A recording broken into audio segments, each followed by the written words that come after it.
The beat.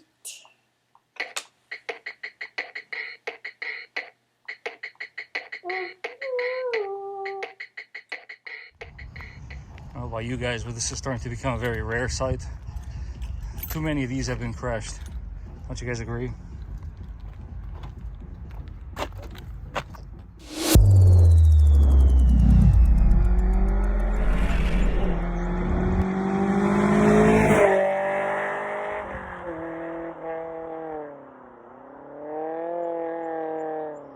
What is going on, guys? Welcome back to the channel. This is the Vikings Garage.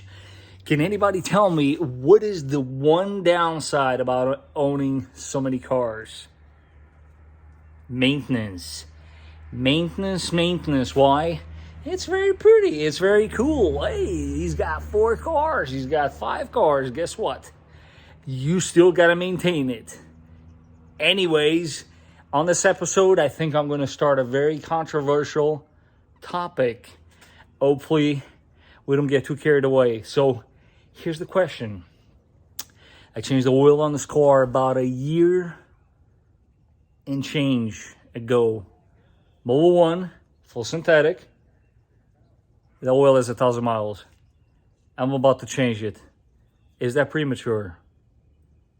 What do you guys think? All right, so let's start off with a bang. Let's get our keys from our secret location. Keys go in the ignition, of course. So, maintenance light, how do you reset it? So you see on your right there, the 2 buttons. What you want to do is first, you turn the key off again. You're going to press and hold this guy. Continue pressing, turn the ignition on only. And you will see the maintenance light up. Continue pressing until the light completely goes off.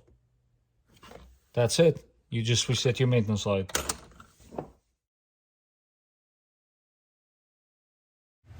So you will need a 17 mil wrench. Make sure not to make a mess.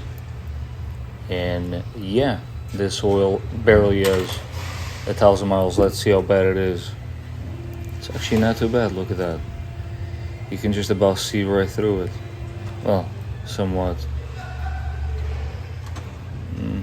Doesn't look really bad. But yeah, let it drain all the way. As you can see here, we have the old style filter, and we're gonna upgrade to a newer style. Honda has revised and updated your oil filter. So there's the part number for you. This is my personal style of oil wrench that I'm using. There are indeed better ones. Make sure to not grab any wires with it, and it should come out pretty easily. These tend to get a little messy, but it's not too bad. Yeah. And I try to compare the 2 filters to try to see if I could visually see any differences. And to be honest with you, externally, I just can't really see a difference. Although the newer one, for some weird reason, seems bigger. As you can see here, I actually was unable to prove that that is actually indeed the case. Now, to be honest with you guys, I would have filled this up with oil, but because of the position in which this filter has to go in, makes a bit of a mess. So as long as you put oil on the seal, you should be good. Once again, guys, no need for power tools here. You tighten it by hand, you should be good to go. As always, wipe the area down once you're done.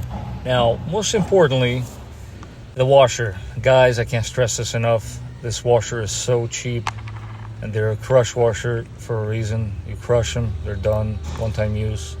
Buy new ones, because it's a lot cheaper to buy washers than to buy this oil pan. Your oil pan is made out of aluminum, and it doesn't take a whole much to strip it. So yeah, that's my top tip for you guys. As far as the torque spec on this one, guys, it depends what manual you're using. I've seen anywhere from 29 foot-pounds of torque to 33. If I can give you any advice, torque it by feel.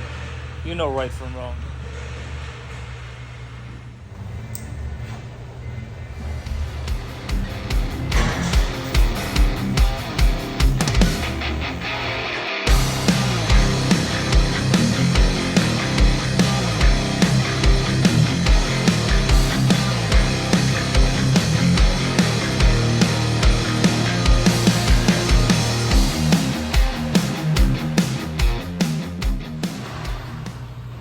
So here's an interesting story for my very first mentor, George. Very nice Greek guy. He taught me a trick that the way he explained it stuck with me for years. As you can see here, I'm gonna fail miserably at putting a hole in this filter, but the point is, why am I putting a hole in the filter? So try not to throw your filters out in the garbage right away. Leave them in your pan like I have here with a hole on top, and you will see in a second why I'm telling you this. Because believe it or not, you think it's empty of oil, but you put a hole in it. As you can see here, there's always still a little bit of oil. Guys, let's take care of this planet. Our kids need a nice place to live. That is why I'm telling you this.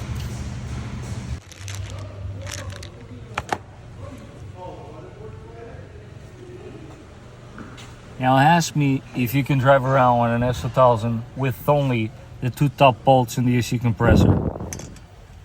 Well, the answer is yes.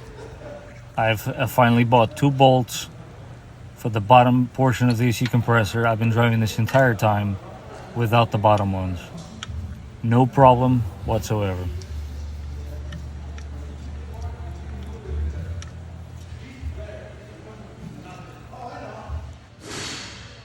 So this part is totally up to you. I usually actually do this in the beginning before even doing an oil change. You want to get yourself a nice light and you want to look throughout the car and just, you know, do a visual inspection, check everything out. And if you see something abnormal, chances are it probably needs to be addressed. And what better time to, if not do it today, take note of it and obviously get it done as soon as you can. It's definitely something that you should make habit of, because this is how you usually catch problems that you can't see from up above.